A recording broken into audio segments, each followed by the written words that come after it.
La lluvia golpeaba el parabrisas con violenta determinación mientras Henry Lawson cargaba a su hija Amanda, de 6 años, a través de la tormenta, buscando desesperadamente refugio después de que su auto se detuviera. Un rayo partió el cielo, iluminando una camioneta volcada en la zanja. A través del caos del viento y el agua, el llanto de un bebé rasgó la noche.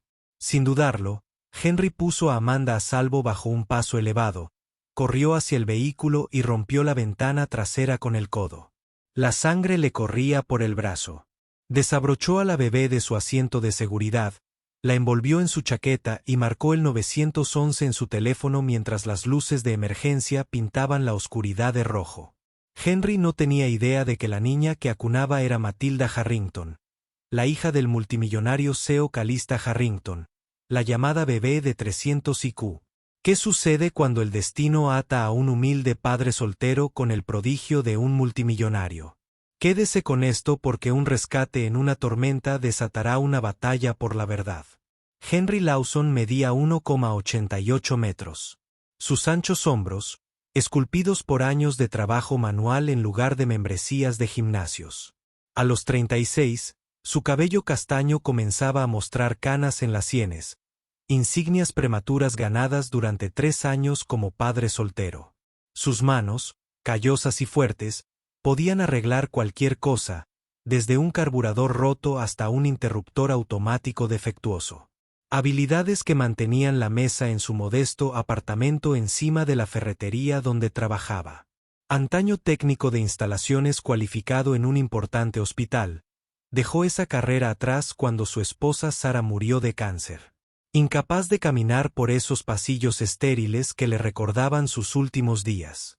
Amanda Lawson poseía los rasgos delicados de su madre y el espíritu inquebrantable de su padre.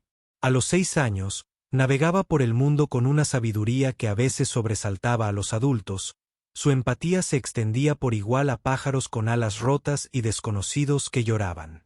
Su cabello castaño rojizo caía en suaves ondas sobre sus hombros, y sus ojos verdes tenían una luz que podía atravesar los momentos más oscuros de su padre. Comprendía, como solo los niños pueden, que papá a veces lloraba por las noches, y había aprendido a dejar su elefante de peluche favorito sobre la almohada cuando la tristeza parecía especialmente intensa. 300 metros al norte, en una torre de cristal que rozaba las nubes, Calista Harrington comandaba un imperio construido sobre telecomunicaciones y tecnologías emergentes. A sus 34 años, encarnaba todo lo que el mundo empresarial exigía a sus titanes. Eficiencia despiadada, brillantez estratégica y una distancia emocional que mantenía a competidores y colegas igualmente cautelosos.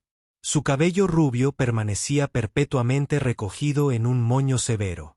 Sus trajes de diseñador costaban más que el salario mensual de la mayoría de la gente, y sus ojos azul hielo podían congelar una sala de juntas con una sola mirada.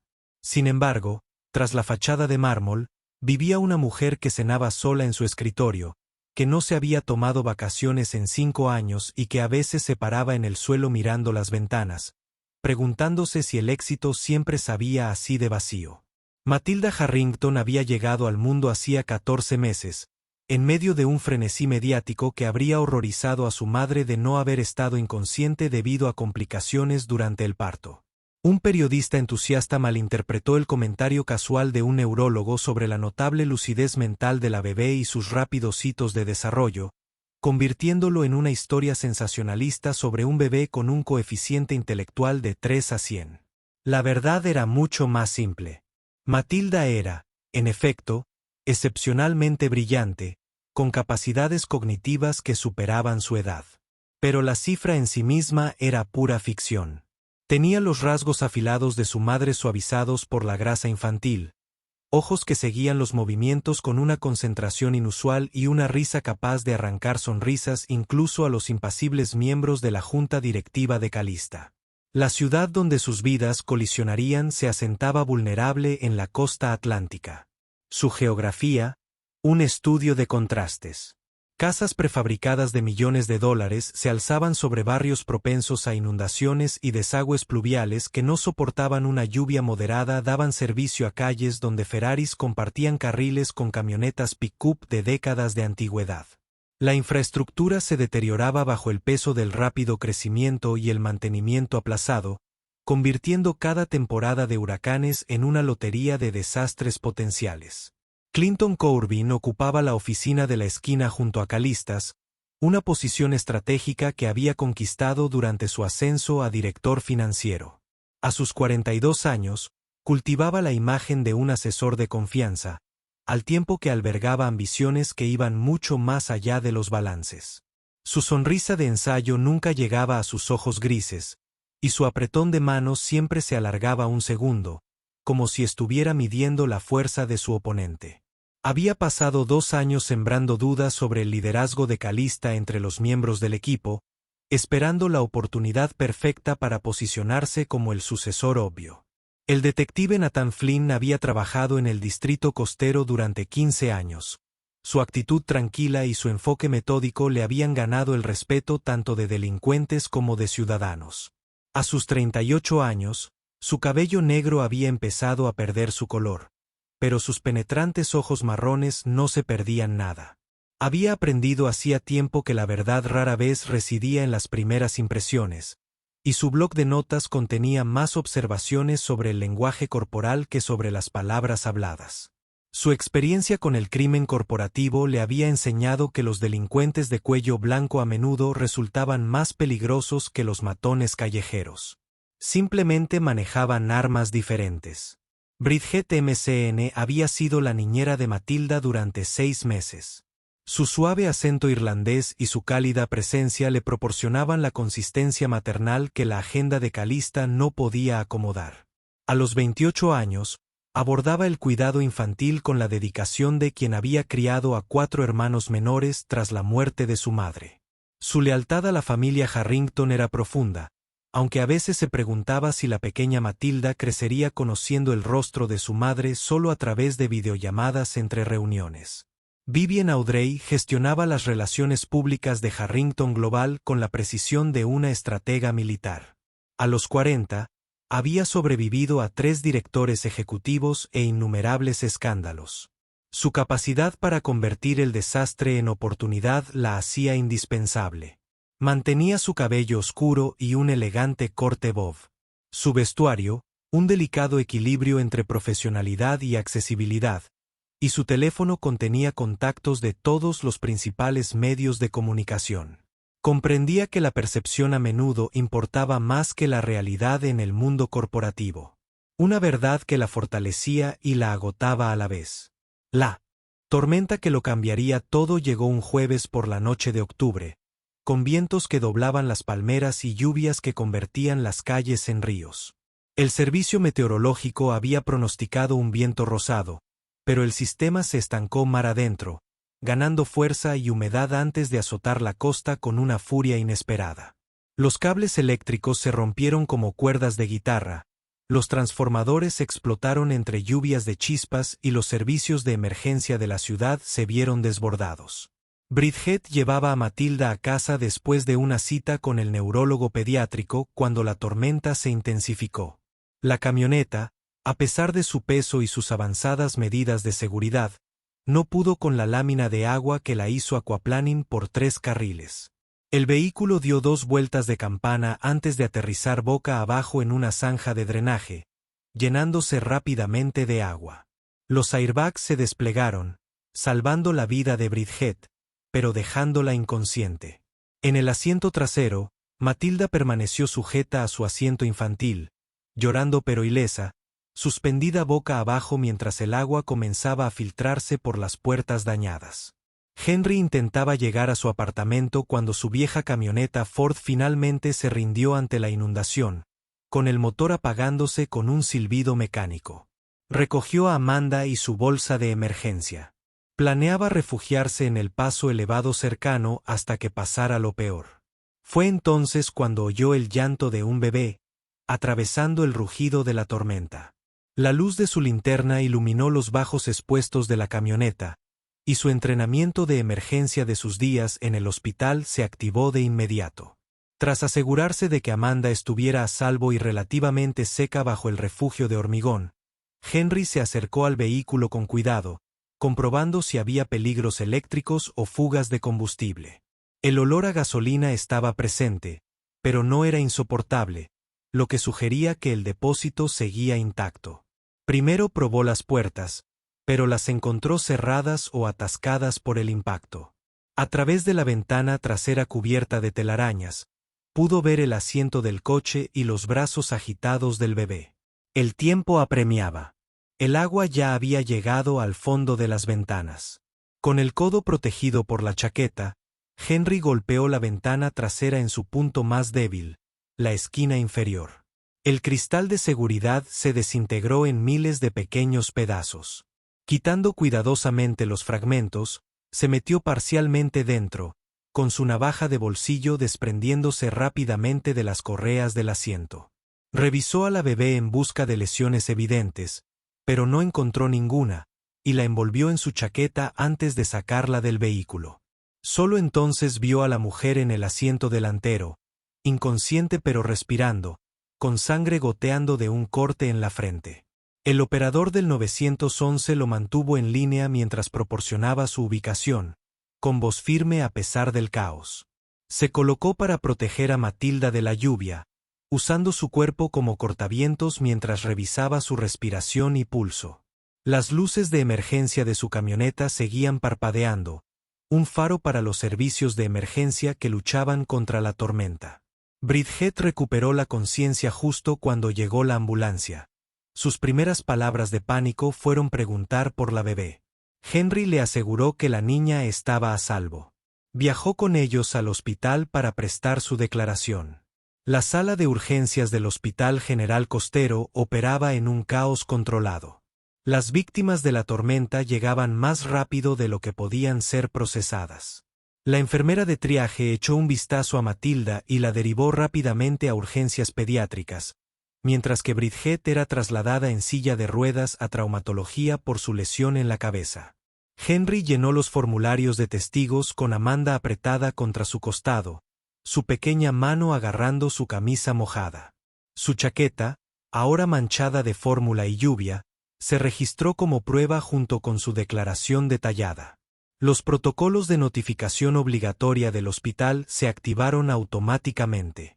Cualquier niño que llegara sin un tutor consciente activaba una notificación a los servicios de protección infantil, lo que a su vez desencadenó una avalancha de llamadas telefónicas. En menos de una hora, alguien había conectado el nombre de Matilda Harrington con el director ejecutivo de Harrington Global.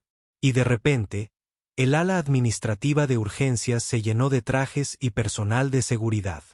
Henry esperaba en la sala de estar de la sala de pediatría. Amanda se había quedado dormida en dos sillas de plástico con la cabeza en su regazo. A través de la ventana de observación, pudo ver a Matilda en una cuna, conectada a monitores, pero aparentemente estable. Una enfermera le había dado el biberón y se había quedado dormida. Su pequeño pecho subía y bajaba sin parar. Algo en la visión le dio un tirón al pecho a Henry, un instinto protector que lo sorprendió por su intensidad. Cuando Amanda despertó, vio al bebé a través de la ventana de inmediato. Sin que nadie se lo pidiera, comenzó a cantar suavemente. Una canción de cuna que su madre le había cantado una vez. Matilda abrió los ojos de golpe, concentrándose en la fuente del sonido. Por un instante, los dos niños parecieron conectar a través de la barrera de cristal, y el rostro de Matilda se relajó en algo parecido a una sonrisa. Henry observó esta interacción con asombro, recordando cómo había sido Amanda de bebé, como Sara le había dicho que su hija crecería para sanar corazones. 3 pisos más arriba, en una habitación privada que él desconocía, Calista Harrington se recuperaba de su propio incidente relacionado con la tormenta. Estaba en su oficina cuando una ventana se rompió, esparciendo fragmentos de vidrio por toda la habitación. Los cortes eran superficiales pero numerosos, y requirieron horas de cuidadosa extracción y sutura. Se había negado a tomar analgésicos, salvo la anestesia local, pues necesitaba despejar la mente para manejar la crisis que sentía crecer a través de la neblina de la morfina. Vivian Audrey se paseaba por la sala de conferencias ejecutiva, con el teléfono pegado a la oreja, mientras gestionaba la tormenta mediática que ya se avecinaba. Alguien había filtrado que el bebé con un coeficiente intelectual de 3 a 100 había sufrido un accidente y los titulares se escribían solos. Atendió llamadas de periodistas, miembros de la junta directiva y accionistas.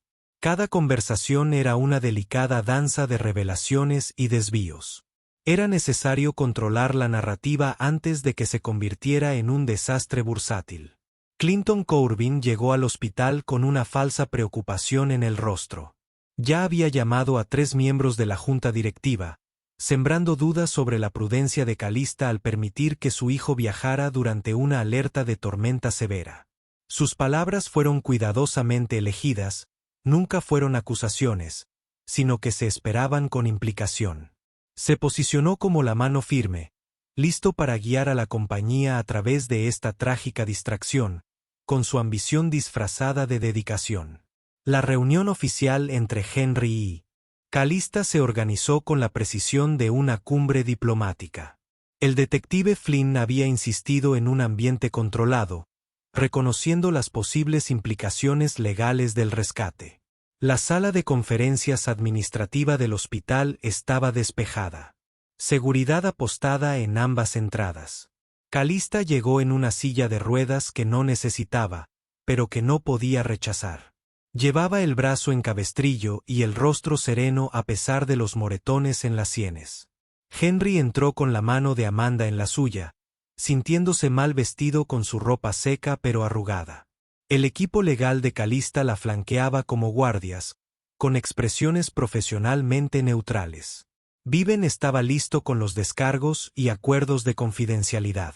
La habitación olía a café y a fluorescentes antisépticos, proyectando sobre todos un poder poco favorecedor. La voz de Calista, al hablar, era controlada, pero con un tono bajo.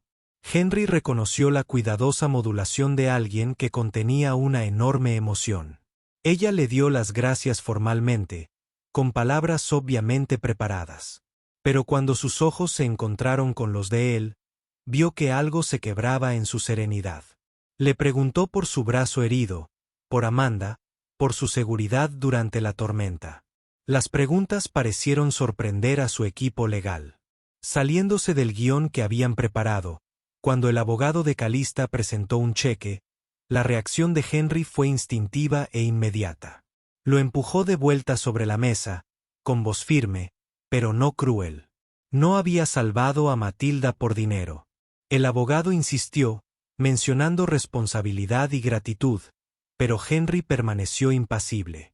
Amanda, que había estado coloreando en silencio un cuaderno que Viven le había proporcionado, levantó la vista y anunció que su papá era un héroe, y los héroes no necesitan recompensas. La inocencia de su declaración pareció penetrar la atmósfera formal de la sala. Calista estudió al hombre que tenía delante, intentando reconciliar su negativa con todo lo que sabía sobre la naturaleza humana. En su mundo, todos querían algo: dinero, contactos, influencia. Henry Lawson parecía no querer nada más que la confirmación de que Matilda estaría bien. Cuando ella le aseguró que la bebé se estaba recuperando bien, su visible alivio pareció valer más que cualquier firma en cualquier documento. La tormenta mediática se intensificó durante las siguientes 48 horas.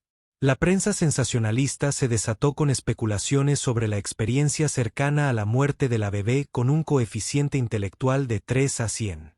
Un artículo particularmente sensacionalista cuestionaba si una niña con una inteligencia tan extraordinaria podría procesar el trauma de manera diferente. Las redes sociales se llenaron de opiniones sobre la crianza de Calista, sus prioridades y su aptitud como madre y directora ejecutiva. El precio de las acciones de la compañía fluctuó, y la incertidumbre generó ansiedad en el mercado. La junta directiva convocó una sesión de emergencia. Se alzaron voces a puerta cerrada. Clinton presentó argumentos convincentes para que Calista se tomara una excedencia, por el bien de la estabilidad de la empresa. Había preparado gráficos que mostraban la volatilidad de las acciones, recopilado cobertura mediática negativa e incluso sugerido que los accionistas podrían tomar medidas. Si el liderazgo parecía comprometido, varios miembros de la junta asintieron. Influenciados por la profesionalidad de su presentación, Viven reconoció la amenaza y actuó para contrarrestarla. Propuso invitar a Henry a una ceremonia pública de agradecimiento, transformando la narrativa de la negligencia corporativa en heroísmo cotidiano. La historia de un padre soltero de clase trabajadora que salvó a un bebé durante una tormenta generaría cobertura positiva, acallando las especulaciones negativas. Sugirió un anuncio de la fundación, algo sobre iniciativas de seguridad infantil, convirtiendo la crisis en oportunidad. El plan podría haber funcionado sin problemas de no ser por la complicación que surgió 72 horas después del rescate. Dos hombres se acercaron a Henry a la salida de la ferretería. Sus trajes eran demasiado caros para el barrio. Sus sonrisas, demasiado practicadas para ser genuinas. Afirmaban tener imágenes de la cámara del coche de la noche de la tormenta. Imágenes que podían interpretarse de diversas maneras según la perspectiva.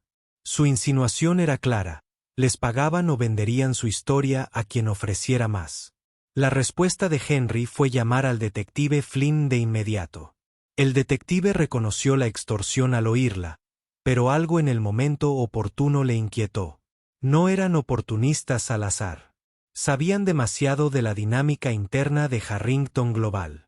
Le aconsejó a Henry que siguiera la corriente temporalmente mientras investigaba, sospechando una conexión con alguien con información privilegiada. Los extorsionadores se volvieron más atrevidos, enviando mensajes anónimos a la oficina de Calista, sugiriendo que tenían pruebas de negligencia. Exigieron $2 millones por su silencio, proporcionando solo los detalles necesarios para demostrar que tenían algún tipo de documentación. Viven quería pagarles discretamente, hacer desaparecer el problema. Pero Flynn insistió en tratarlo como un asunto penal. Había visto demasiados casos en los que el pago solo conducía a exigencias cada vez mayores. Henry, mientras tanto, recordó que su propia camioneta tenía una cámara de tablero, una unidad barata que había instalado después de un pequeño accidente el año anterior. Recuperó la tarjeta de memoria y descubrió que había capturado el rescate con detalles granulosos pero innegables. La grabación lo mostraba acercándose al vehículo, comprobando si había peligro, sacando cuidadosamente a Matilda y esperando con ella hasta que llegara la ayuda. Era exactamente el tipo de evidencia que destruiría cualquier narrativa inventada que los extorsionadores pudieran crear. El verdadero peligro surgió cuando la seguridad del hospital reportó actividad sospechosa. 2 hombres con pases de visita falsos habían sido grabados cerca de la sala de pediatría. Sus movimientos sugerían vigilancia de la habitación de Matilda. Al ser confrontados, huyeron. Pero el reconocimiento facial los conectó con conocidos cómplices de los extorsionadores. La insinuación era escalofriante. No solo planeaban sacar provecho del incidente. Posiblemente estaban planeando algo mucho peor. Henry estaba revisando los protocolos de seguridad con el hospital cuando notó una vulnerabilidad. Las cerraduras magnéticas de las salidas de emergencia de los estacionamientos tenían un mecanismo de seguridad que se abría automáticamente durante los cortes de electricidad, algo común durante las tormentas. Las cámaras que cubrían esas salidas tenían puntos ciegos donde alguien podía esperar sin ser visto. Informó de esto a seguridad. Su antigua formación en las instalaciones resultó ser invaluable. Inmediatamente colocaron guardias en esos lugares y se coordinaron con el equipo de Flynn. La operación encubierta se planeó para la liberación programada de Matilda. Los extorsionadores tenían información privilegiada sobre el momento, lo que confirmó la sospecha de Flynn. De una fuente interna. Planeaban crear una distracción en el vestíbulo principal mientras intentaban interceptar el transporte de Matilda en el estacionamiento. Lo que desconocían era que la liberación era un señuelo. Matilda, tras haber sido trasladada a un lugar seguro horas antes, cuando los extorsionadores actuaron, Henry estaba ubicado en el garaje con Amanda, a salvo, en la guardería del hospital. Había insistido en estar presente. Su conocimiento de la distribución de las instalaciones lo hacía valioso para la operación. Cuando el camión de reparto falso entró en la zona restringida, Henry activó el control manual de las puertas del garaje, atrapando el vehículo en su interior. Los sospechosos intentaron huir a pie, pero la policía emergió de posiciones ocultas y realizó arrestos rápidos. El equipo de análisis forense digital rastreó el rastro del dinero desde las cuentas de los extorsionadores a través de una serie de empresas fantasma. La pista condujo a una consultora con un solo cliente, una empresa propiedad del cuñado de Clinton Corbin. La conexión era circunstancial pero incriminatoria, especialmente al combinarse con los registros telefónicos que mostraban la comunicación entre Clinton y el líder de los extorsionadores en los días previos a su primer contacto con Henry. El FBI se unió a la investigación. Su unidad de delitos de cuello blanco reconoció un patrón de sabotaje corporativo. El ordenador de Clinton reveló años de planificación, documentos que describían estrategias para socavar el liderazgo de Calista y correspondencia con miembros de la junta directiva que prometían un liderazgo más estable una vez que asumiera el control. Su arresto en las oficinas de Harrington Global fue captado por las cámaras de noticias. El Pervalk se convirtió en la noticia principal de todos los canales de negocios. La junta directiva convocó una reunión de emergencia, esta vez con un orden del día muy diferente. Varios miembros admitieron haber sido influenciados por la manipulación de Clinton y expresaron su arrepentimiento por su apresurada decisión. Calista, haciendo gala de la fortaleza con la que había construido su imperio, aprovechó la oportunidad para proponer cambios radicales en la gobernanza corporativa, incluyendo supervisión independiente y protección a los denunciantes. Las medidas fueron aprobadas por unanimidad. La junta directiva ansiaba distanciarse del escándalo. Tras el escándalo, Calista lanzó la Iniciativa de Seguridad Infantil Harrington, un programa integral que mejoraba los protocolos de seguridad y emergencia en todas las propiedades corporativas. Insistió en que Henry liderará el equipo de implementación, reconociendo su combinación única de conocimientos técnicos y genuina preocupación por el bienestar infantil. Él aceptó, no por el generoso salario que ella ofrecía, sino por la oportunidad de marcar una diferencia significativa. El trabajo reunía a Henry y Calista con regularidad. Sus interacciones formales iniciales se fueron convirtiendo gradualmente en una auténtica colaboración. El enfoque directo de Henry desmintió el doble discurso corporativo, mientras que el pensamiento estratégico de Calista le ayudó a comprender las implicaciones más amplias de sus medidas de seguridad. Amanda solía acompañar a su padre a las sesiones de planificación de fin de semana y Matilda estaba allí con su niñera recuperada, Bridget. Las dos niñas jugaban mientras sus padres trabajaban. Amanda y Matilda desarrollaron un vínculo que trascendió la diferencia de edad. La mayor parecía comprender intuitivamente cómo conectar con la extraordinaria mente de la pequeña, creando juegos que la desafiaban y la deleitaban. La primera palabra clara de Matilda no fue mamá ni papá, sino Manda. Su intento de pronunciar el nombre de Amanda. El momento capturado en el teléfono de Bridget mostró a Calista llorando por primera vez en la vida. Conforme las semanas se convertían en meses, la relación entre Henry y Calista evolucionó de maneras que ninguno de los dos había anticipado. Sus conversaciones se expandieron más allá de los protocolos de seguridad a libros, música y sueños postergados. Henry descubrió que Calista alguna vez quiso ser maestra antes de que la presión familiar la empujara hacia los negocios. Calista descubrió que Henry escribía poesía, llenando cuadernos con versos sobre la pérdida, el amor y la resiliencia. La primera vez que Calista visitó el apartamento de Henry, fue a revisar los planos que no podían salir de las instalaciones de seguridad. Subió las estrechas escaleras sobre la ferretería, esperando sentirse fuera de lugar. En cambio, se sintió cómoda en el modesto espacio lleno de las obras de arte de Amanda, las fotografías de Sara y el aroma de la salsa de espagueti casera de Henry. Se quedó a cenar, ayudando a Amanda con los deberes mientras Henry cocinaba, sintiendo una calidez que no había experimentado desde la infancia. Su primer beso fue casualidad, o quizás inevitable. Estaban en un parque probando nuevos equipos de seguridad mientras las niñas jugaban en los columpios. Un chaparrón repentino los hizo correr a refugiarse bajo una carpa de picnic, riendo y empapados. Cuando Henry la ayudó a secarse la lluvia de la cara, sus miradas se cruzaron y la distancia profesional que habían mantenido simplemente se evaporó. Fue tierna y vacilante, rota por la risa encantada de Amanda y el grito de alegría de Matilda.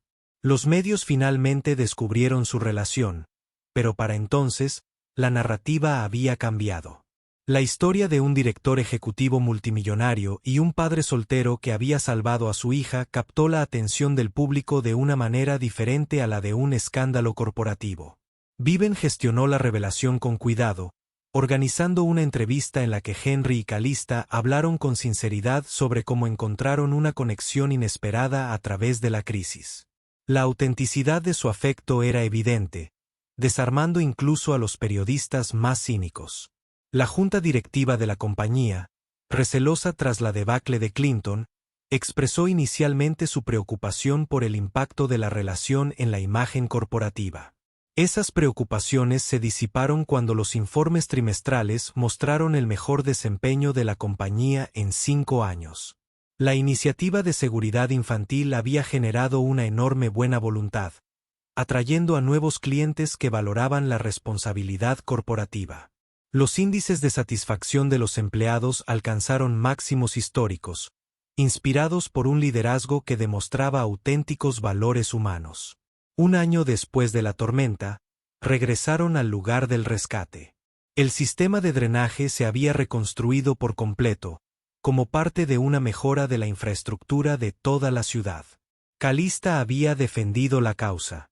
Henry permaneció donde había encontrado la camioneta volcada.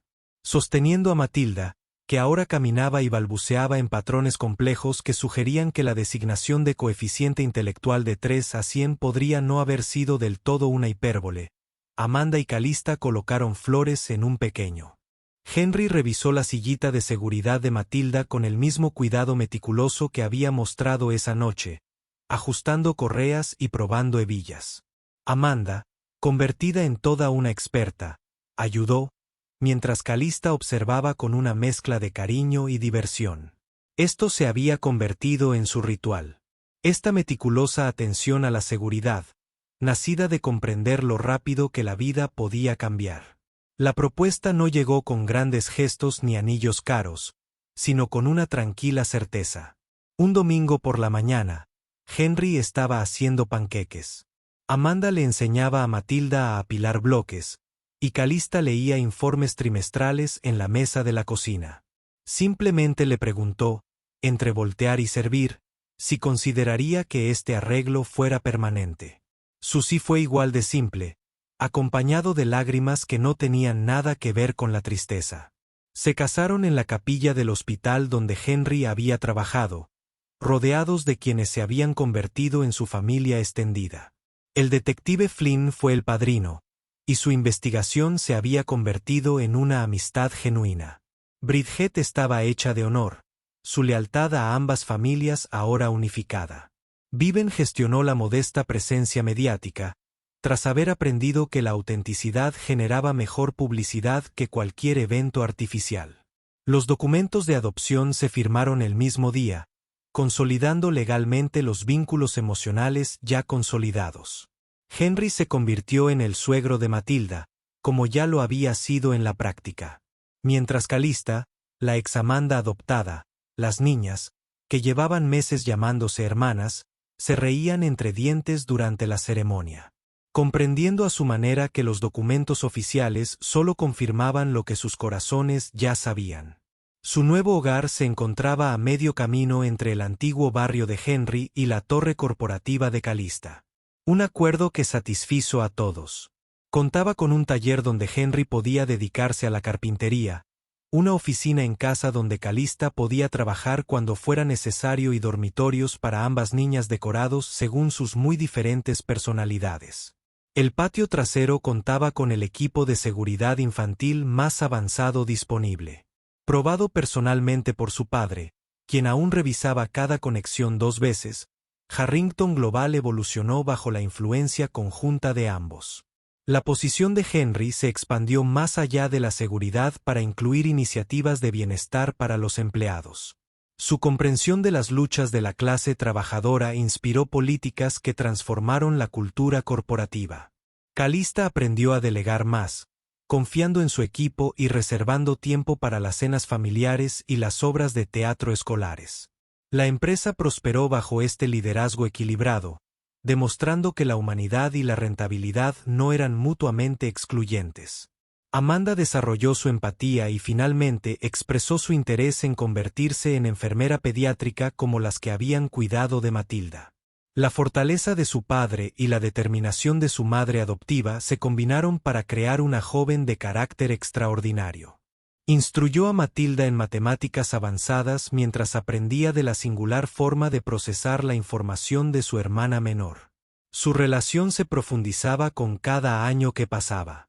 La inteligencia de Matilda, liberada del sensacionalismo mediático, se desarrolló de forma natural bajo la protección de su familia.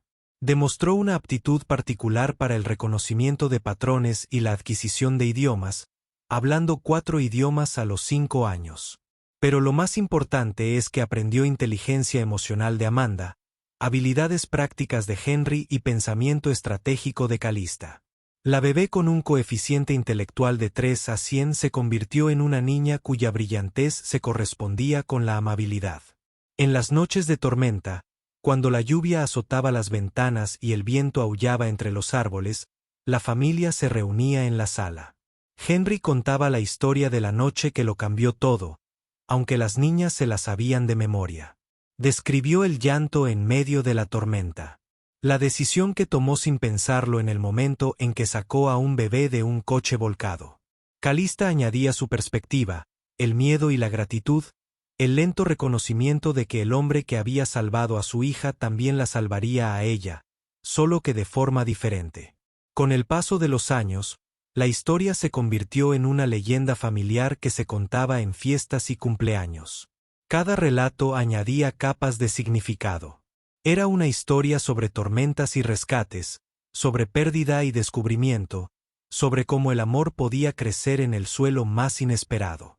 Era la prueba de que los héroes no llevaban capa ni buscaban la gloria. A veces eran padres solteros con manos callosas y corazones bondadosos que simplemente no podían pasar de largo ante alguien necesitado. La ciudad finalmente erigió un monumento en memoria de las víctimas de la tormenta, y en su inauguración, se le pidió a Henry que hablara. Él subió al podio. Su familia en primera fila y no habló de heroísmo sino de comunidad. Habló de los paramédicos que habían acudido, del personal del hospital que había trabajado exhausto, del detective que había buscado justicia y de las innumerables personas anónimas que habían ayudado a los vecinos a superar la crisis. Su mensaje fue simple. Todos tenían la capacidad de salvar a alguien, incluso si nunca supiéramos el impacto total de sus acciones.